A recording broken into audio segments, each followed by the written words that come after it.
Mathematics पढ़ने वाले लगभग हर बच्चों में आपने देखा होगा कि सबसे ज्यादा वो मैथमेटिक्स में ही अपना समय इन्वेस्ट करते हैं, लेकिन फिर भी उनको उनके मेहनत का सही फल नहीं मिलता है। अगर उनसे आप पूछिएगा तो बताएंगे कि अगर वो 6 घंटे पढ़ते हैं तो उसमें 4 घंटे तो वो मैथ ही बनाते हैं, लेकिन फिर भी अदर सब्जेक्ट्स में मैथमेटिक्स से ज़्यादा मार्क्स आना और मैथमेटिक्स में कम मार्क्स आना, ये क्या प्रॉब्लम है?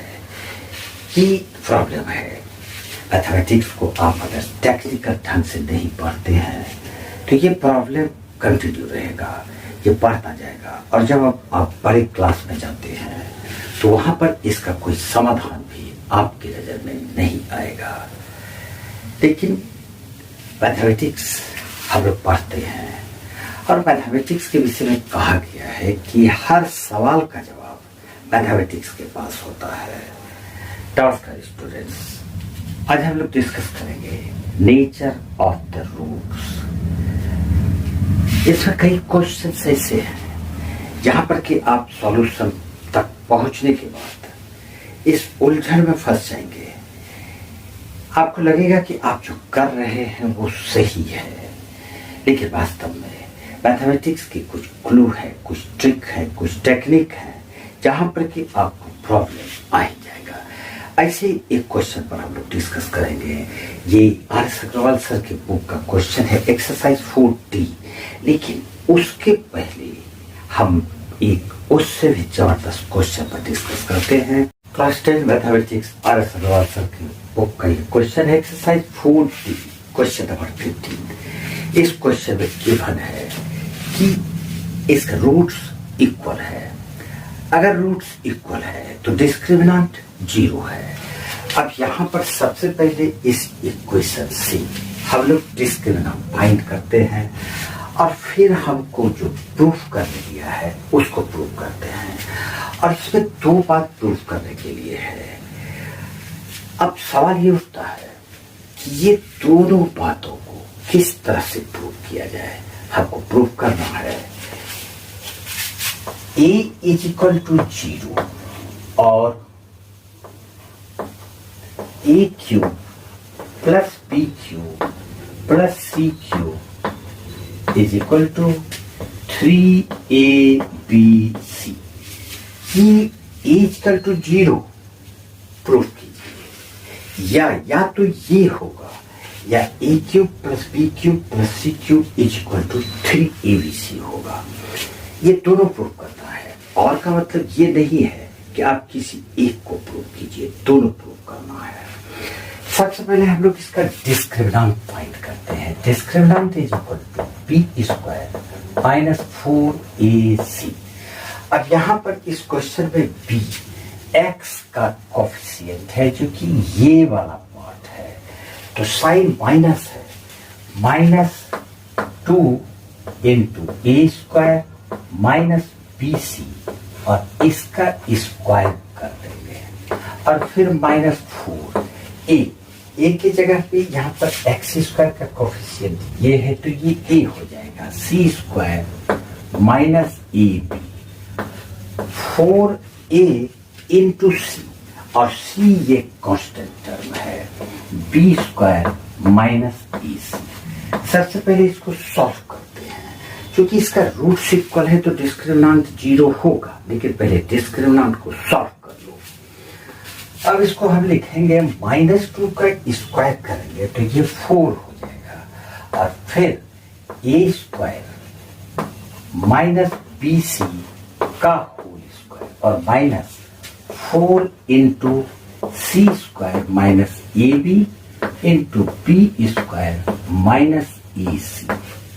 अब इससे 4 दोनों से कॉमन ले लेंगे, तो 4 जैसे ही कॉमन लेंगे, फिर यहाँ पर a - b के फॉर्म में, स्क्वायर के फॉर्म में है, तो जब हम इसको एक्सपेंड करेंगे तो a² यानी a² का होल स्क्वायर और प्लस B², B की जगह पे BC है तो B² C² हो जाएगा, और माइनस है तो 2ab, a ये है और b ये है, तो 2a² इंटू bc।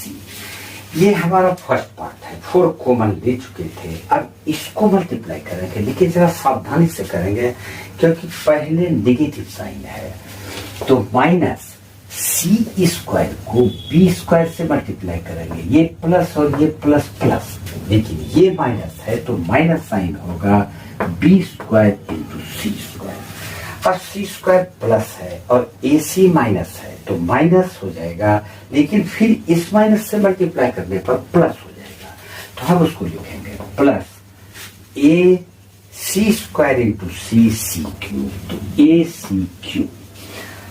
अब c से मल्टीप्लीकेशन ओवर है, अब माइनस ab को b² से करेंगे तो minus ab into b², ab³, लेकिन माइनस और ये माइनस प्लस हो जाएगा तो प्लस ab³। अब फिर ये माइनस और ये माइनस प्लस हो जाएगा, लेकिन प्लस इंटू ये माइनस फिर माइनस तो होल माइनस देंगे और ab into ac, a² bc हो जाएगा, a² bc, ये ओवर हो गया।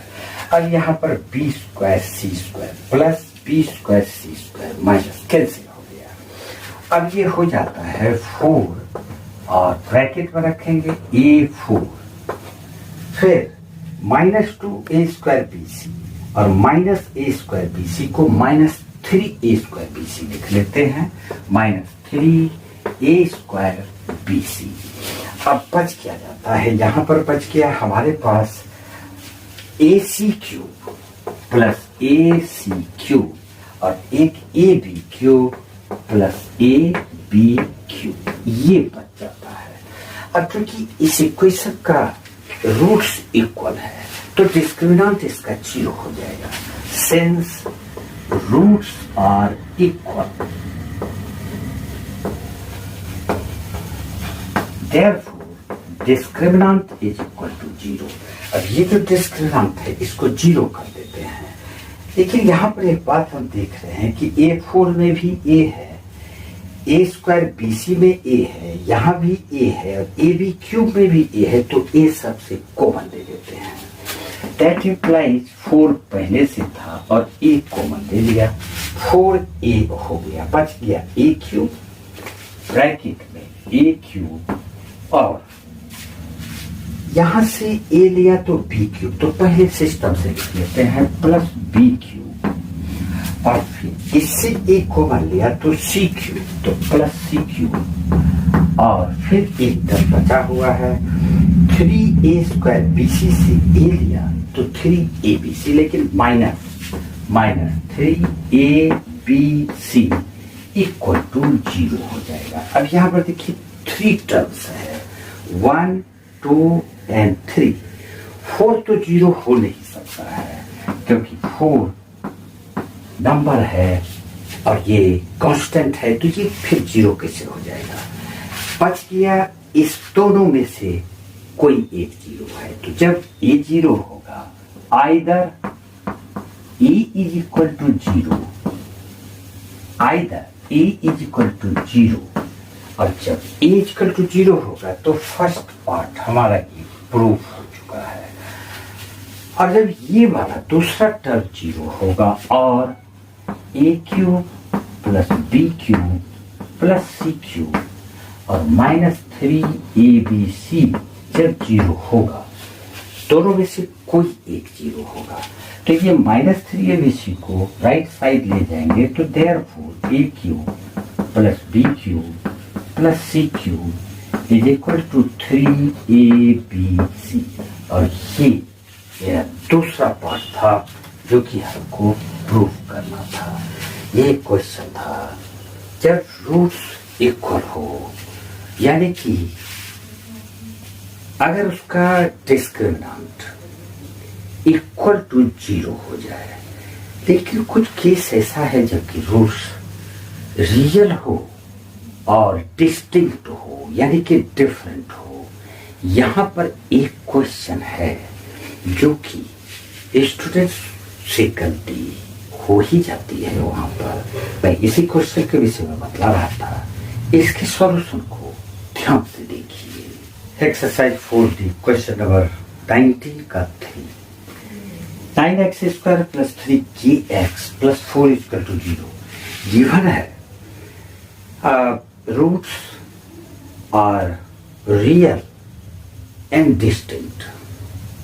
रियल यानी वास्तविक और डिस्टिंक्ट मतलब इक्वल नहीं है। इस केस के लिए अगर इस तरह का दिया रहता है तो इसमें डिस्क्रिमिनेंट ग्रेटर देन 0 हम लोग लेंगे। यहां पर d का वैल्यू 0 से बड़ा होना चाहिए, यानी कि पॉजिटिव होना चाहिए। ये देखने में बहुत इजी क्वेश्चन लग रहा है, लेकिन इसमें स्टूडेंट गलती एक जगह पर करते हैं। मैं इस पॉइंट को भी बतलाऊंगा आपको और उससे बचने का रास्ता भी बतलाऊंगा कि ऐसे केस में आपको करना क्या है। सबसे पहले चलेंगे, यहाँ पर आपको फाइंड करना है k का value. What is the value of k for which the given quadratic equation has real and distinct root. तो k हमको फाइंड करना है रियल और डिस्टिंक्ट रूट के लिए। For real and distinct root. Distinct यहाँ पर इस मीनिंग में है कि ये रूट्स इसका इक्वल नहीं है। तो अगर रूट्स इक्वल नहीं है, डिस्टिंक्ट है लेकिन रियल है, तो डिस्क्रिमिनेंट इसका ग्रेटर देन 0 होगा, यानी d का वैल्यू पॉजिटिव होना चाहिए। और सबसे पहले हम लोग d का वैल्यू निकालेंगे। b² - 4ac = b। b यहाँ पर 3k होगा, कोएफिशिएंट ऑफ x। तो 3k का होल स्क्वायर -4a = 9 है, x² का कोएफिशिएंट और c कांस्टेंट यहाँ पर 4 है। 9k² हो जाएगा, 3 का स्क्वायर 9 और k², तो 9k² माइनस ये यहाँ से 9 कॉमन ले लिया जाएगा तो 4 × 4 16 हम ऐसा लिख सकते हैं। और चूंकि d ग्रेटर देन 0 होगा तो उस केस में ये वैल्यू देयरफॉर 9k² - 16 ये ग्रेटर देन 0 हो जाएगा। तो ये 9 को तो हम लोग एलिमिनेट कर देते हैं, बच जाता है k² - 16 ग्रेटर देन 0। अब इस इक्वेशन पर गौर कीजिए। इस तरह का जब इक्वेशन स्टूडेंट के सामने आता है तो वो सीधा गलती क्या करते हैं, 16 को राइट साइड ले जाके k = ±4 ले लेते हैं। एक टाइप का स्टूडेंट ऐसा है जो कि ये गलती करते हैं। दूसरे टाइप के स्टूडेंट क्या करते हैं, k² ग्रेटर देन 16, k² ये -16 इस साइड जाके +16, तो k² ग्रेटर देन 16 और k ग्रेटर देन 4 और -4। मैं इस पॉइंट को डिस्कस करता हूं। जब आप इस तरह की गलती करते हैं, k² ग्रेटर देन 16 तो k ग्रेटर देन ±4, ये गलती अधिकांश स्टूडेंट करते हैं। इस स्थिति में अगर हम लोग नंबर लाइन पर इसको देखेंगे तो ये आपका नंबर लाइन है और ये 0, ये 2, ये 4 और फिर ये -2 और ये -4। इसका मतलब है कि k जैसा आपने लिखा है k ग्रेटर देन 4, यानी k का वैल्यू यहां से आगे बढ़ेगा और फिर k ग्रेटर देन -4, -4 से बड़ा।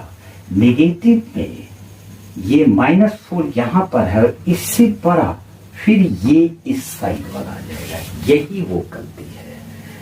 अगर इस तरह का इक्वेशन आपके पास आता हो तो मैंने देखा है कि इस तरह के इक्वेशन को सॉल्व करने में अधिकांश स्टूडेंट ने गलती की है।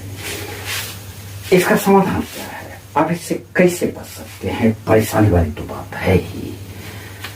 अगर इस तरह का इन इक्वेशन आपके सामने आता हो तो आप एक बात ध्यान में रखिए, ये जो रेंज है 4 और -4, सीधा इसको देखिए।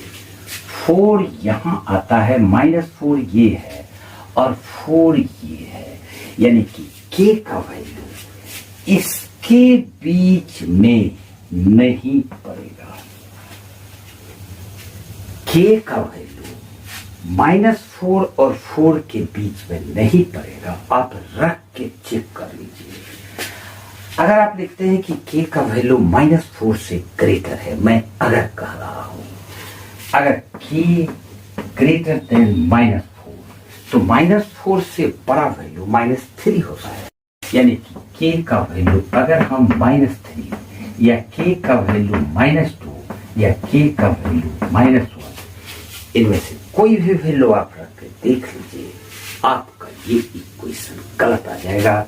ये जो डिस्क्रिमिनेंट यहाँ पर ग्रेटर देन 0 बतला रहा है वो लेस देन 0 आ जाएगा। डिस्क्रिमिनेंट का वैल्यू निगेटिव में आएगा। आप चेक करके देख लें, नहीं आए तो कमेंट बॉक्स में लिखिए। तो इसका इलाज है, इसका समाधान है कि अगर इस तरह का इक्वेशन आता हो तो आप जो वैल्यू है उस रेंज को ही छोड़ दो। यानी कि -4 और 4 के बीच में ये वैल्यू नहीं आएगा तो k ग्रेटर देन 4, यानी k इससे बड़ा इस साइड जाएगा। k का वैल्यू राइट साइड 4 से जाएगा और k का वैल्यू यहां से लेफ्ट साइड जाएगा।